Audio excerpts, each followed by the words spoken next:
Okay.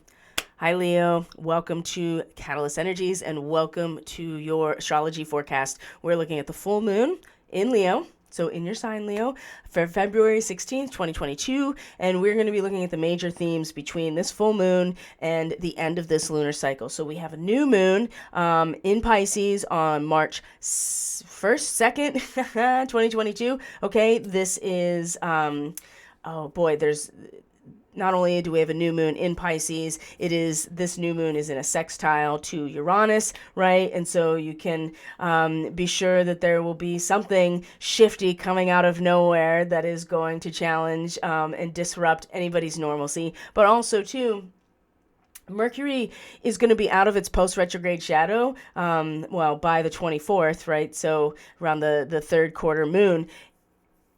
But it's going to meet Saturn also at this new moon, right? And really potentially be a very stabilizing and mature mental force in our lives that is going to allow us to harness and be indomitable, right? In our speech, in our communication, in our integrity, and what we think, and what we think about a lot of things about humanity and about society and about our connection to everything else and our responsibility to that. So it's going to be an interesting couple weeks right now with the full moon that's going to be on the 16th, Leo. We're really looking at some pretty fundamental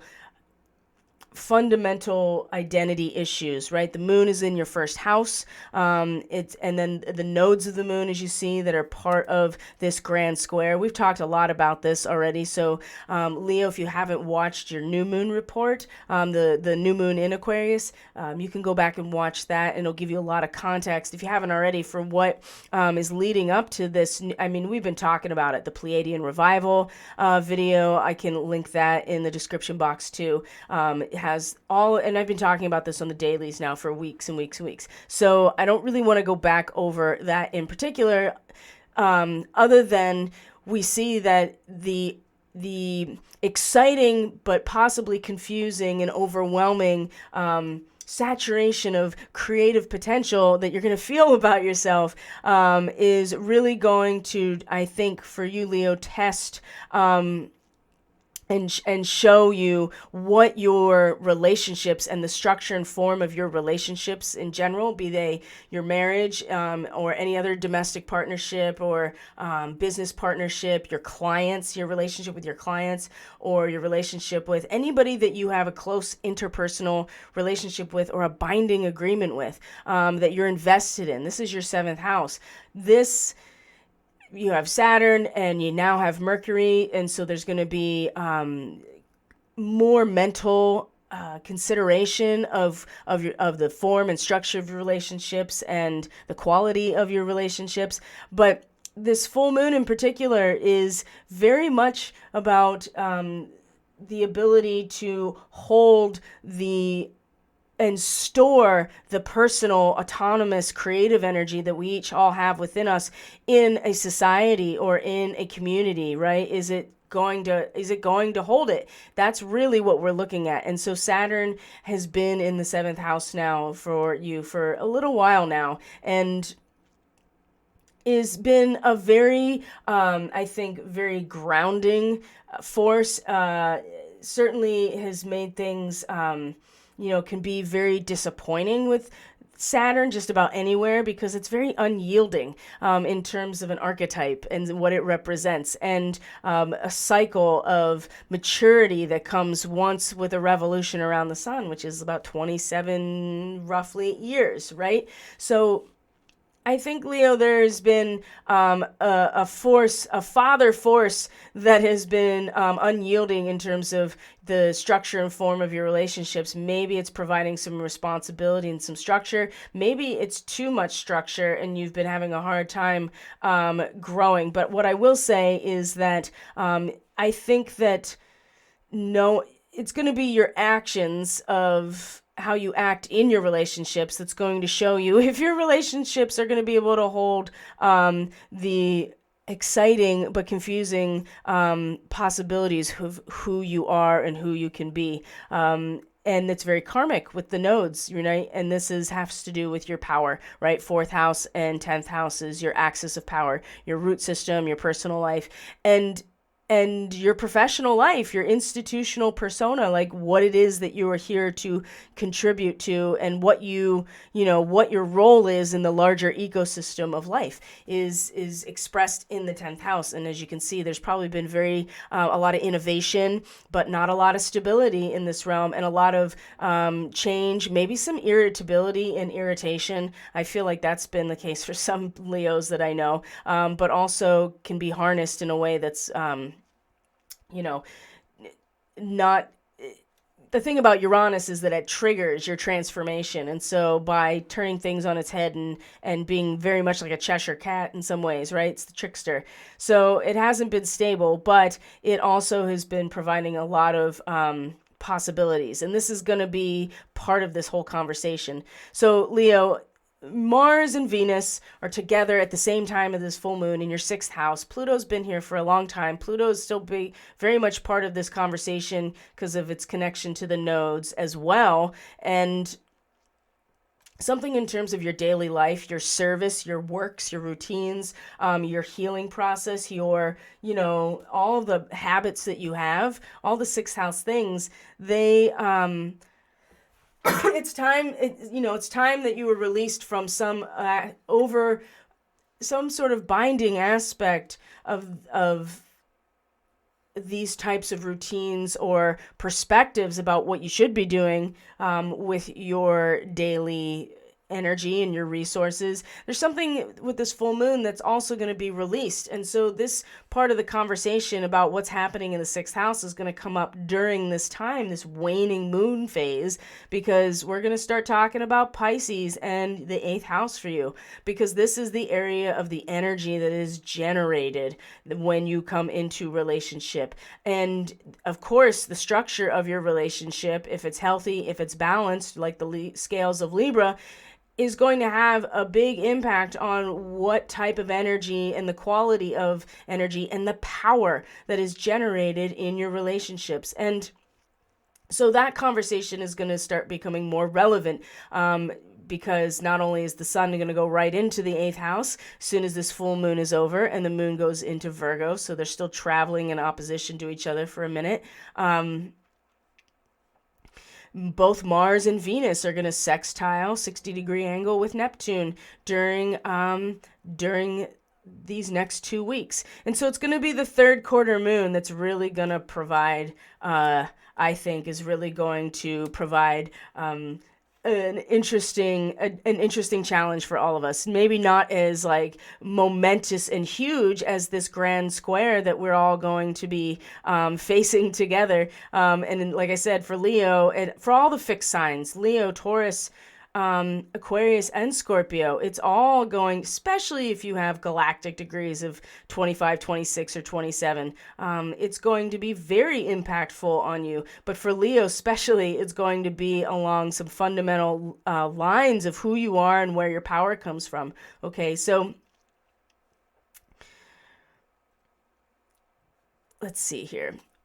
It's really, we want to pay attention to what's happening now because it's going to have a direct impact, of course, on the 3rd quarter moon, which is going to be in Sagittarius. So let's look at that, Leo, because we're going to be, this is, the thorn in the side. The full moon is the culmination where we see a full emotional rendering of how we feel about something as a result of our actions, which is the sun, right? And just being ourself. And so when now that the moon is moved into Sagittarius and is going to square the sun, this is our first real not first real challenge, but it's another challenge to what we are, what we are going to put our consciousness and awareness into after we had this full reflection of that which is normally a lot more elusive and dark within us, right? Because it's our subconscious and it's our feelings. So by the time the moon gets over here to Sag, which which, the fifth house is the Leo house, and the sun is your chart ruler. It's your ruler, Leo. And so these conversations are very relative to a big part of who you are in more than one way. So the sun is will be in a square to the moon in the fifth house. And this is about your passion. This is about your optimism and joy. And the fifth house is about romance and dating and taking risks and having fun and enjoying yourself. And it's very distinctly about it's about you and how you act, how you shine, right? How you are your best version of yourself, right? And it's in it's in the practice of the alchemy of the relationship, right? It's the meaning. And it's going to be very tempting, Leo, at this third quarter moon, after you've seen all the possibilities of who you can be, wanting to be creatively expressed through your feelings in some way, that will be wanting to play the game so you can play the game with your teammates, right? It's about acting in solidarity, learning how to act in solidarity. And that's what's fun, is doing that. And the third quarter moon is definitely going to be a challenge to where your consciousness is really expressing itself or being drawn to express itself. And for you, in the eighth house is the will to sacrifice, especially the sun in the eighth house. You are you are directing your conscious ego and your creative expression towards the power that's generated in the cooperation, which fundamentally means the death of one's own individual ego, which is why you have the dark night of the soul, and you have going into the shadow realm of the eighth house and going into the depth and the abyss of how you feel, right? And everything that goes along with going into this space, right? Depth psychology, psychedelic, the occult, right? The hidden. It's the depth of the feeling. It's the power dynamics. It is where the power comes from. And when you have the sun in the eighth house, there is a sustainment that is gathered in sharing, but also giving of one's ego and self to a situation. And this is going to be very tempting. Mercury will be out of its post-retrograde shadow at this point as well. And so we're going to be going into new territory, and in terms of relationships in particular, and it will meet Saturn at the new moon. We'll get there. But the other thing that is relevant is that Mars comes into this sextile with Neptune in the eighth house, which is either given a very broad humanitarian feel to the realm of power dynamics, of sexual intimacy, or even just friendship intimacy. The eighth house has to do with like investment returns or business profits, right? Any type of investment of the individual into some sort of binding agreement. The seventh house generates resources, right? Generates power. And Neptune has been here for years. And so for Leo, it's either been a lot of passive energy that you can't quite like get yourself together to give your energy to this, and so you're just giving yourself away, right? You're just giving yourself away. Or it's a very broad humanitarian perspective, and it's not about the power that you're generating for yourself. It's about the collective experience. And I think that it's about to be really, Leo's about to step back out in front here in this way, because these are the conversations that are the hardest to have, is what happens in the eighth house.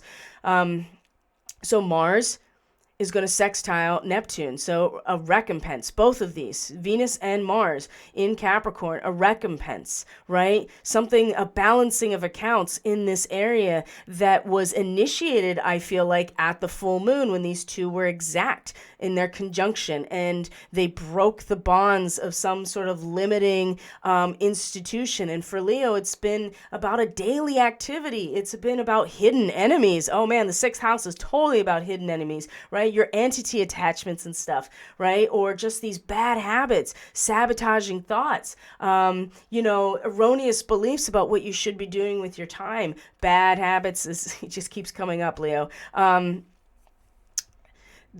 There's a balancing of accounts here that is going to, I feel like, allow for you to really give of yourself in a very open and very spiritual and very powerful way into the space of power of your relationships. And Jupiter is here, and then this is going to be, this is just a preview. These two connections with Venus and Mars over to Neptune is like just it's like setting the stage, because the new moon in Pisces will be in the 8th house, and this will be a very Syrian new moon, where it's the sun and moon will be at a Syrian starseed marking. And this is very much an avatar in galactic astrology, 13 degrees. And when we're talking about Pisces, we're definitely, Christ is the avatar of the Pisces, and the Syrian starseeds. They play those roles in all kinds of ways, right? They play the role of the shaman. They play the role of the energy worker. They play the role of the sorcerer or the wizard or the priestess. And there's no, just because you have the capacity to play these roles and be this avatar doesn't necessarily mean that you do it in the way that Pisces would dictate, which is to give yourself fully over to the good of the collective. You give yourself, you sacrifice yourself. So Leo, I'm not suggesting that you literally sacrifice yourself, although that could absolutely happen to people who are Leo people. That could be something that happens in the 8th house like this, with a new moon involved.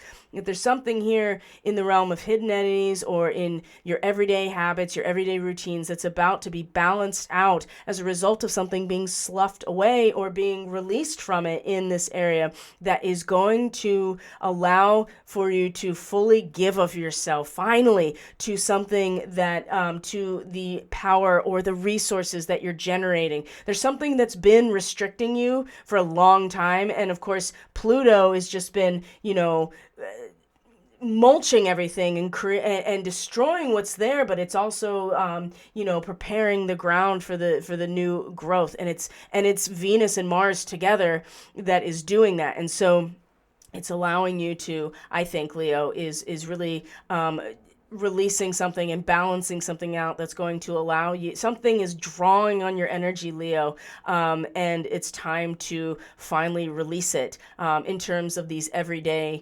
and very much about energetic hygiene. Again, those entity attachments, those sabotaging thoughts or energies, habits, whatever, that's in your 6th house. So at this point, Mercury will have come out of its shadow period, and we're in new mental territory. There's still lots to consider about the structure of your relationships. And when we get to the new moon, Leo, which again is on the 2nd, so let's, it's close enough here. It's going to be 12 to 13 degrees Pisces. Look how close it is. It's in conjunction with Jupiter, right? Pretty much within 2-degree orb. And it's in a sextile to Uranus in the 10th house. So, and the other thing that's coming together is that Mercury and Saturn, again, they're going to be, exactly conjunct in Aquarius. And so, while the Leo person is becoming an avatar in their own relationships in the realm of the power of the relationships, and with Jupiter here as well. Wow, that is, there's some serious leadership and expansion and some real wisdom and vision here with this configuration that's very powerful, okay, and a very mature perspective when it comes to ideas and concepts and communicating them. Also very powerful, right? Very demanding almost. And then for you, Leo, it's going to be, again, about the structure of your relationships, like using everything you have to step in and use every resource in order to manage something that may have been carelessly set off, right? You have a lot to show us, Leo. I'm looking to see if there's anything else here that we can talk about with this full moon leading up to there's a lot of transits that are happening, and Mercury is also going to square Uranus. Let's talk about that because the new moon is going to sextile Uranus, and then Mercury is in a square to Uranus. When is that? That's on the 24th, right? Okay. So we'll go back. So Mercury is going to square Uranus, and then the new moon is going to sextile Uranus. So one thing to consider, Leo, is that both of these things are going to probably agitate the medium a lot more again, right? Every time that Uranus gets involved in these things, it's always a potential for something and giving you another possibility, right? Oh, okay, maybe I want this, right? This is like window shopping realities, and Uranus is still in its post retrograde shadow, so this is not new territory yet. This is territory we went over in retrograde, and of course a while ago when it wasn't retrograde. So Leo, you're going to want to keep your mind still, right? You don't want to jump to any conclusions about your relationships and what's the form and structure of those relationships as you are in a square to Uranus, right? Keep your mind still. Allow yourself to flip through the glitches in the matrix, to consider all of the options, to let your mind,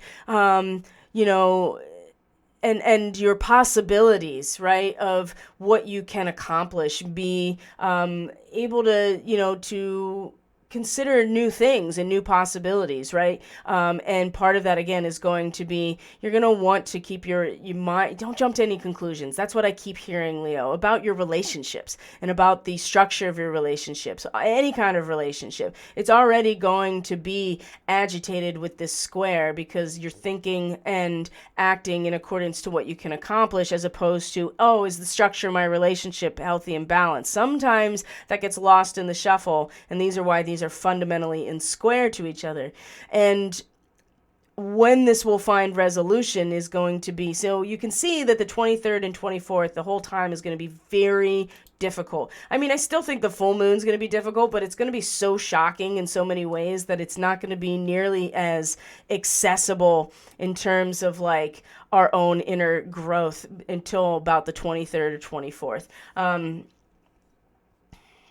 And it's going to be on the new moon, right, that we have here. It's going to also sextile. And so you can be